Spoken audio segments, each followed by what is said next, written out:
everyone. Today, I, Anaika Kusalkar, and my fellow group members, Raunak Bakshi, Abhishek Nag, and Akhil Kumar, will be talking about the importance of managing human resource in this video. Greetings, everyone. My name is Anaika Kusalkar, and I'll be talking about the history of human resource management. So, so, what is human resource management? Human resource management, or HRM, is a strategic approach to the effective management of people in a company or organization such that they help their business gain a competitive advantage. It is designed to maximize employee performance in service of an employer's strategic objectives. Human resource management is primarily focused with the management of people within organizations, focusing on policies and systems. HR departments are responsible for overseeing employee benefit designs, employee recruitment, training and development, performance appraisal, and reward management, such as managing pay and benefit systems. HR also concerns itself with organizational change and industrial relation, or the balancing of organizational practices with requirements arising from collective bargaining and governmental law. Now let's talk about the history of human resource management, where it started, how it started, and what ignited it to start. So the human resource field began to take shape in 18th century Europe.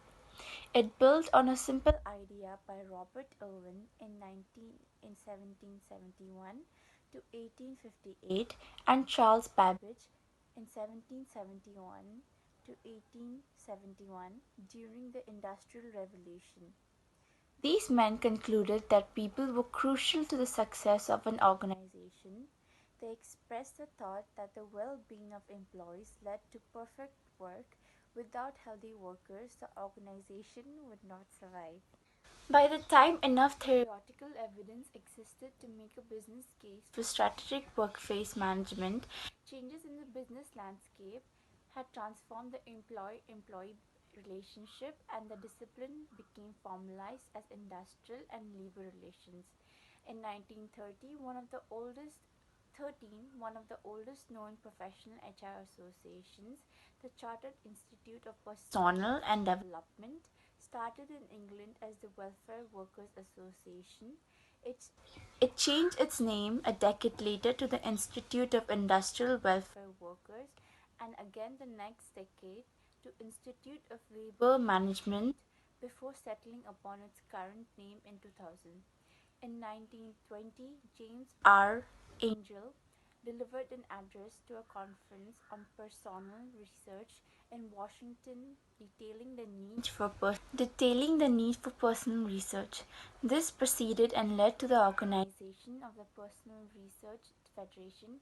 In 1922, the first volume of world's first institution of higher education dedicated to workplace studies, the School of Industrial and Labor Relations, formed at Cornell University in 1945.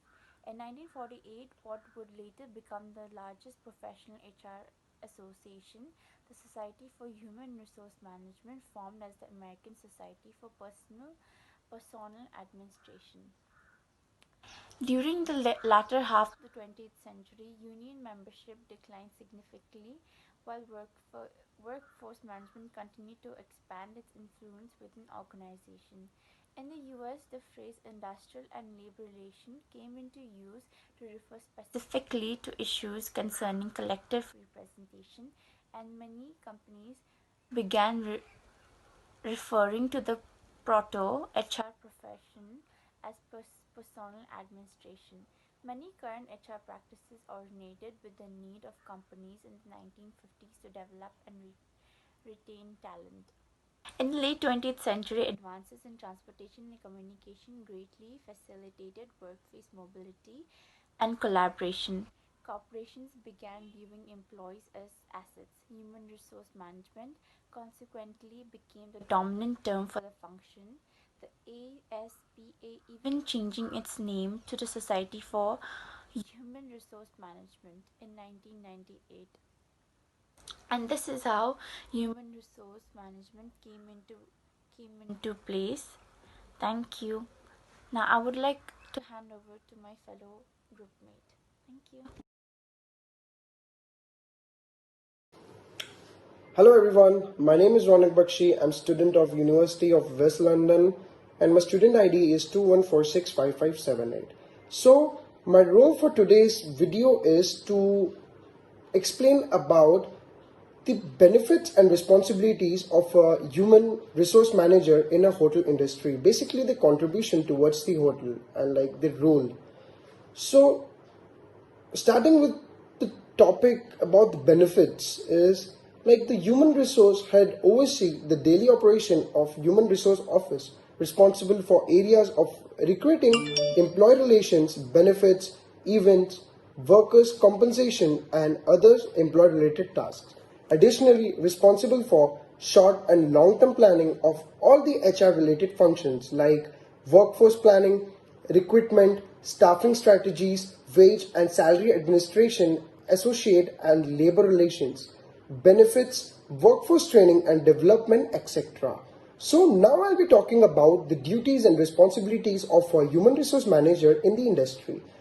Like they ensure that the company HR operational policies and processes are adhered to and continually improved. They assist in all activities concerning the sourcing and recruitment of staffs, performance management staff, discipline and HR administration. They coordinate all matters of employee work permits and visas. They coordinate departmental training and conduct new hire hotel orientation program.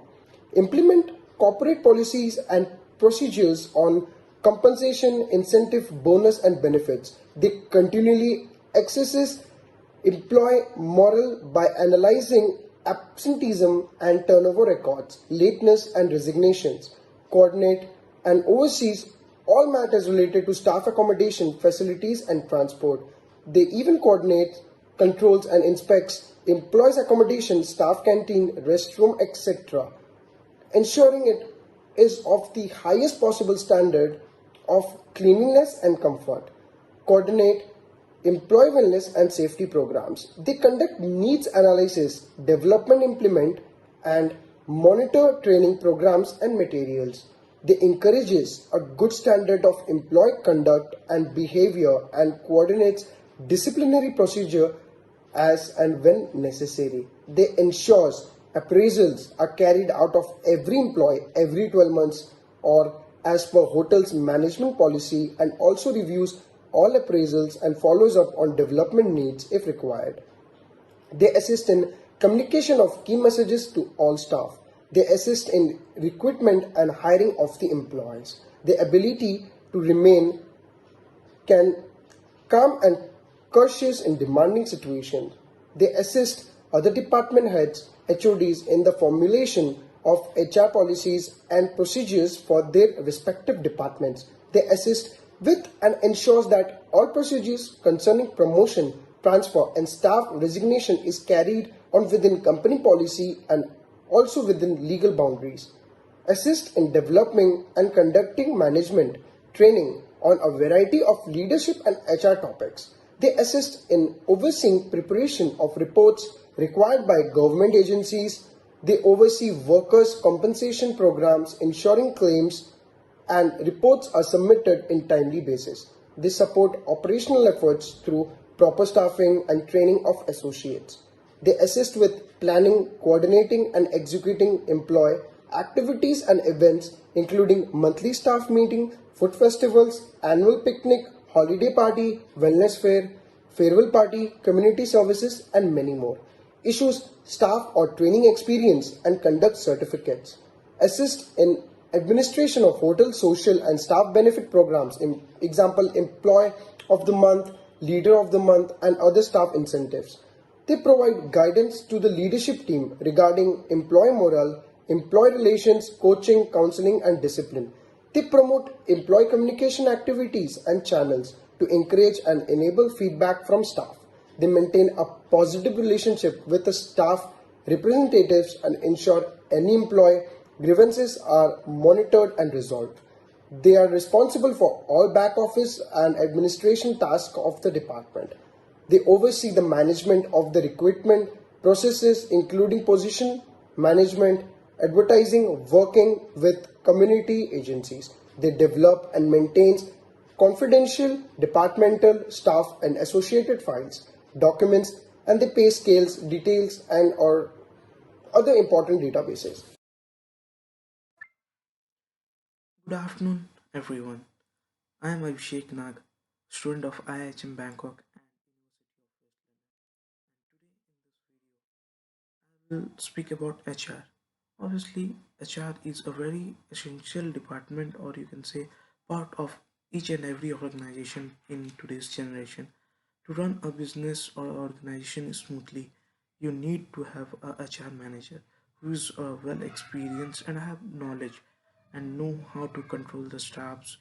So basically, this is HR plays a very important role in an organization. And now, further, I will speak a little bit about the models of HR. Basically, there are four models of HRM: the firm burn, the Harvard, the Guest, and the Warwick. The firm burn model being the first model. This tells us about just four basic functions. Number one is selection, number two, appraisal, number three, development, and the number four, rewards. These functions are basically used organizational effectiveness. Next comes the Harvard model. This consists of six crucial components of HRM, and these include stakeholders, interests, situational factor, HRM policies, choices, HRM outcomes, long-term consequences, and feedback loop. Next comes the guest model. These models claim to be superior than other models, and it says that HR manager has specific strategies to begin with which demand certain practices and when executed will result in outcomes including behavioral and performance related. HR strategies, HR practices, HR outcomes, behavioral outcomes, performance result, financial consequences. These six models are in a sequence and related, and I will explain. Financial result is dependent on employee performance, which in terms is the result of action oriented employee behavior. Behavioral outcomes are result of employee commitment, quality and flexibility, which terms this need to be in tune with the HR strategies. Next, and the last model, the Warwick model. This model was developed by two researchers, Henry and Pettigrew of University of Warwick. So, this is the reason for the name of this model, Warwick, or the University of Warwick. Unlike others, this model consists of five elements. Number one, outer context, which means macro environmental forces. Number two, inner context, which means firm specific or macro environmental forces. Business strategy, context, HRM content, and HRM content. The strength of this model is that it identifies and classifies important environmental influences on HRM. It makes that connection between external environment factors and explores how human resources management adapts to change in context. Obviously, those organizations achieving an alignment between the external and internal context will achieve performance and growth. Hello, my name is Akhil. I am here to explain you the advantages and disadvantages of human resource department.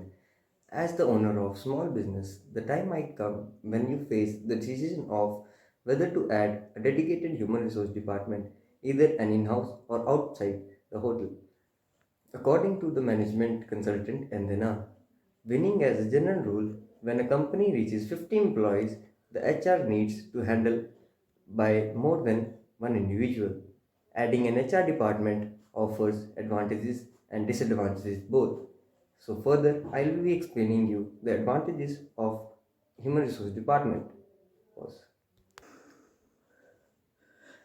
first, relieving burden. As your small business grows and you continue to add new employees, it becomes increasingly difficult to manage each aspect of your business. By adding human resource department, you won't need to be directly involved in time-consuming tasks such as recruiting, which benefits administration and developing implementation of new policies and procedures. Instead, you can focus on big picture items such as increasing revenue and gaining market share. Second, maintaining compliance. Businesses must ensure that they are in compliance with the large number of rules and regulations that govern rules and regulations. Human resource professionals possesses the expertise in areas such as discriminatory practices and compensation laws. This prevents you from breaking rules and regulations that you might have even known existed. In process, you can avoid costly fines and possibly even lawsuits while preserving the good reputation of your business. Now I will be telling you the disadvantages of human resource department. Relinquishing control. A disadvantage of adding a human resource department is that it requires you to relinquish control regarding how your business operates. Other individuals now have the responsibility of making important decisions in key areas, including hiring and personal relations. If you bring outsiders into your organization or even outsource human resource function, you will face the risk that the individual will not fully adapt the nonsense of your business and end up making decisions that are not in your organization's best interest. The second disadvantage of human resource department is time and money. It takes time to successfully implement a human resource department. It will likely take a while to hire the staff or to locate the right firm if you prefer to outsource the function. There is also likely to be a learning curve while the new department gets up to speed, as well as lengthy adjustment period for you and your employees. Depending on how large an HR department you add, it could represent a significant cost to your business. Thank you.